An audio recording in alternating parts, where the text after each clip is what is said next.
To install the KeyFit carrier base using your vehicle's lap and shoulder belt, start by stowing the latch connectors and straps in their storage pockets.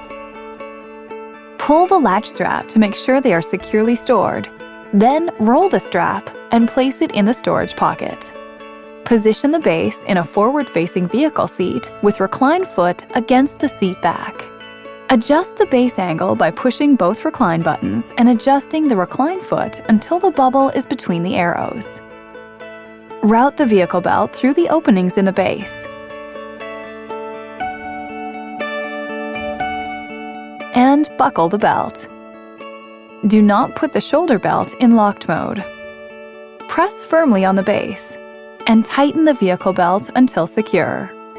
Keep tension on the belt and slide it under the shoulder belt lock-off on the side opposite the buckle. Check that the vehicle belt is tight on both sides of the base. You can now optionally put the shoulder belt in locked mode. Hold the child restraint at each side near the vehicle belt pads. Pull side to side and forward. The vehicle belt should remain tight and child restraint should not move more than 1 inch from vehicle seat back or side to side. Make sure that the base is stable. Make sure that the bubble is between the 2 arrows. And make sure no belt or buckle will interfere with the attachment of the carrier to the base. When installing the carrier, always lift on the handle to make sure it is properly attached, and recheck the base level when placing the KeyFit carrier in base.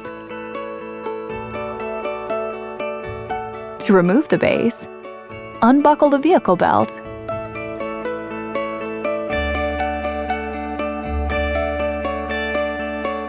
and remove the base.